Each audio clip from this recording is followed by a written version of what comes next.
गुजरात में हमने शब्द पकड़ा रात, यानी रात को एक बंदा गुजर रहा था, तभी उसका पैर फिसला और नल में गिर गया।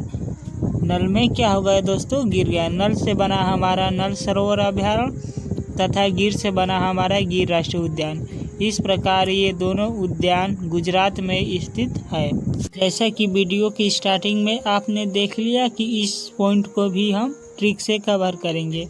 तो आइए देख लेते हैं वन्यजीव अभयारण्य तथा राष्ट्रीय उद्यान का अर्थ आखिर होता है क्या। तो इसका अर्थ संकटग्रस्त वन्यजीवों तथा वनस्पतियों के सुरक्षा के लिए बनाया गया एक प्रकार का पार्क होता है, जिसे हम राष्ट्रीय उद्यान या वन्यजीव अभयारण्य के नाम से जानते हैं। अगला है हमारा वन्यजीव अभयारण्य तथा राष्ट्रीय उद्यान में आखिर अंतर क्या है। तो पहला अंतर है कि वन्यजीव अभयारण्य सरकारी तथा प्राइवेट होते हैं तथा इनकी सुरक्षा दोनों प्रकार से की जा सकती है, जबकि राष्ट्रीय उद्यान हमेशा सरकारी ही होता है और इसकी देखरेख हमेशा सरकार के द्वारा ही किया जाता है। दूसरा, वन्यजीव अभयारण्य में लोगों को घूमने के लिए बहुत हद तक छूट दी जाती है, जबकि राष्ट्रीय उद्यान में घूमने के लिए लोगों को सरकारी ऑफिसरों से अनुमति लेने की ज़रूरत पड़ती है। तो अगला हमारा टॉपिक है भारत के प्रमुख राष्ट्रीय उद्यानों का इतिहास।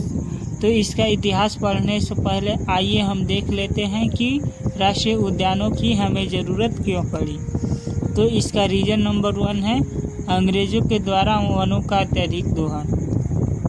दूसरा, रेलवे लाइनों के विस्तार के लिए जंगलों का काटना। तीसरा, 1952 में जब नदी घाटी परियोजना लागू किया गया तब बहुत से जंगलों को साफ करना पड़ा, जिससे क्या हुआ दोस्तों, वहाँ के रहने वाले जानवरों को इधर उधर जाना पड़ा तथा बहुत सारे जानवर तो मारे भी गए भूख के कारण।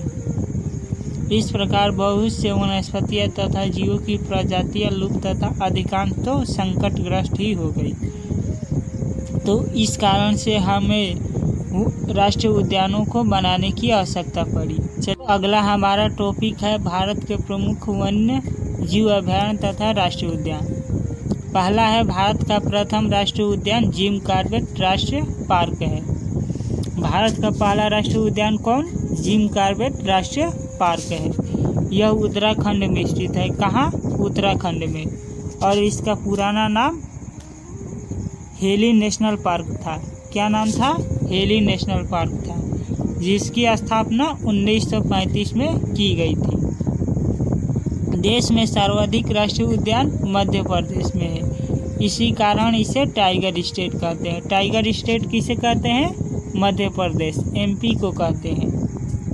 अगला, भारत का सबसे बड़ा राष्ट्रीय उद्यान हिमिस है। कौन है? हिमिस है, और वह जम्मू कश्मीर के लेह में स्थित है। कहाँ? लेह में स्थित है। अगला, भारत का सबसे बड़ा अभयारण्य नागार्जुन सागर है और यह आंध्र प्रदेश में स्थित है और इसका क्षेत्रफल लगभग 3568 वर्ग किलोमीटर है।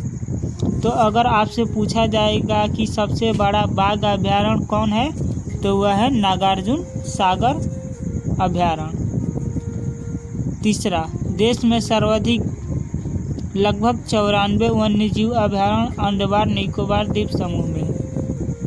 तो अगर आपसे पूछे कि राष्ट्रीय उद्यान सबसे अधिक कहाँ है, तो वह एमपी में है। अगर वन्यजीव अभयारण्य पूछे तो वह अंडमान निकोबार द्वीप समूह में है।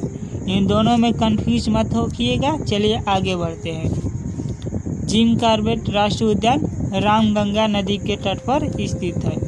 यह एग्जाम में अक्सर पूछ लिया जाता है, इसे गौर कीजिएगा। भारत का एकमात्र तैरता हुआ राष्ट्रीय उद्यान किवुल लंजो है, जो मणिपुर में स्थित है। दोस्तों यह भी बहुत इम्पोर्टेंट है, इसे गौर कीजिएगा। तो दोस्तों अगला हमारा टॉपिक है भारत के प्रमुख वन्यजीव अभयारण्य तथा राष्ट्रीय उद्यान, और इसे हम कवर करेंगे ट्रिक से। आपको रटने की बिल्कुल भी ज़रूरत नहीं है। तो पहला हमने वीडियो की शुरुआत में ही बता दिया है। चलिए दूसरे नंबर से स्टार्ट करते हैं। दूसरा है हमारा कर्नाटक। कर्नाटक यानी नाटक करने के लिए कह रहा है। एक बंदा एक बंदे को क्या कह रहा है, चल नाटक कर नाटक कर। तब दूसरा बंदा कहता है कि तुम मेरे साथ ऐसे भद्र व्यवहार नहीं कर सकते, भद्रा तुम मेरे साथ भद्र व्यवहार नहीं कर सकते।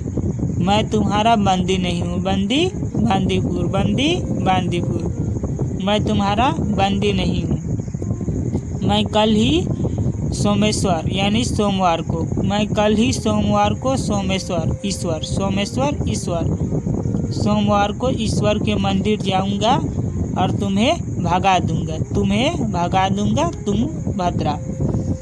इस तरह से दोस्तों आप इस कहानी को याद रखिएगा कि एक कह रहा था कि नाटक कर, तब दूसरे ने कहा कि तुम मेरे साथ ऐसे भद्र व्यवहार नहीं कर सकते, मैं तुम्हारा बंदी नहीं हूँ। मैं कल ही सोमवार को ईश्वर के मंदिर जाऊंगा और तुम्हें भगा दूंगा यानी तुम भद्रा।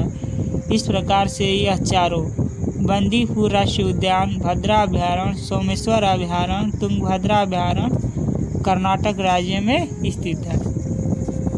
अगला है हमारा असम। तो असम में दोस्तों मान्य राष्ट्रीय उद्यान एवं काजीरंगा राष्ट्रीय उद्यान स्थित है। तो आप इसे ऐसे याद रखिएगा, असम यानी असम, अ का अर्थ होता है नहीं और सम का अर्थ होता है बराबर।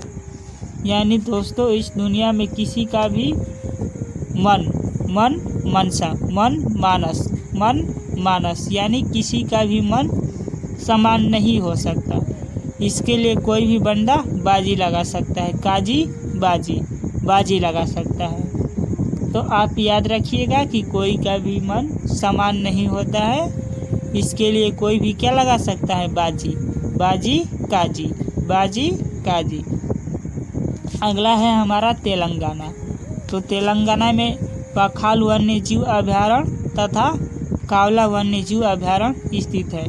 तो तेल, यहाँ पर क्या है दोस्तों, तेल और यहाँ पर है खाल, यानी जब भी किसी का खाल उधेड़ा जाता है तो तेल निकलता है। क्या निकलता है दोस्तों, तेल निकलता है।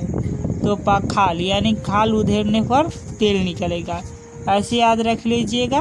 और अगला है कांवला आंवला। आपने टीवी एड्स में देखा ही होगा कि आंवला भी क्या है, तेल है। आंवला डाबर क्या है, तेल है। तो इस प्रकार दोस्तों आप गुजरात, कर्नाटक, असम एवं तेलंगाना में स्थित राष्ट्रीय उद्यानों एवं अभयारण्यों को याद कर लिए। चलिए अब हम कुछ क्वेश्चन आंसर लगाते हैं। क्वेश्चन नंबर 1, भारत का सबसे बड़ा राष्ट्रीय उद्यान कौन है? इसका आंसर है ऑप्शन नंबर बी, हिमिस। क्वेश्चन नंबर 2, जिम कॉर्बेट राष्ट्रीय उद्यान कौन से नदी के तट पर स्थित है? वेरी इम्पोर्टेंट क्वेश्चन दोस्तों, इसका आंसर कमेंट में बताइएगा। तो चलिए इसका आंसर है ऑप्शन नंबर सी, रामगंगा नदी। क्वेश्चन नंबर 3, गिर राष्ट्रीय उद्यान कौन से प्रदेश में स्थित है? दोस्तों इसे हमने ट्रिक से कवर किया था। गिर कहाँ गिर गया था? रात को गुजर रहा था गुजरात। तो इसका आंसर होगा ऑप्शन नंबर बी। अगला क्वेश्चन, काजीरंगा राष्ट्रीय उद्यान कौन से प्रदेश में स्थित है? तो दोस्तों काजी बाजी याद आ गया होगा आपको। यह किस में है दोस्तों? असम यानी किसी का भी मन समान नहीं होता है, इसके लिए आप क्या लगा सकते हो? काजी बाजी। इसका आंसर होगा ऑप्शन नंबर सी, असम। अगला क्वेश्चन, कावला वन्यजीव अभयारण्य कौन से प्रदेश में स्थित है? कावला आंवला, यह क्या है दोस्तों? तेल है। तो तेलंगाना, ऑप्शन नंबर ए इसका सही होगा। तो दोस्तों इसका नेक्स्ट पार्ट बहुत जल्द ही आएगा, तब तक के लिए वेट कीजिए। And thanks for watching my video and subscribe my channel.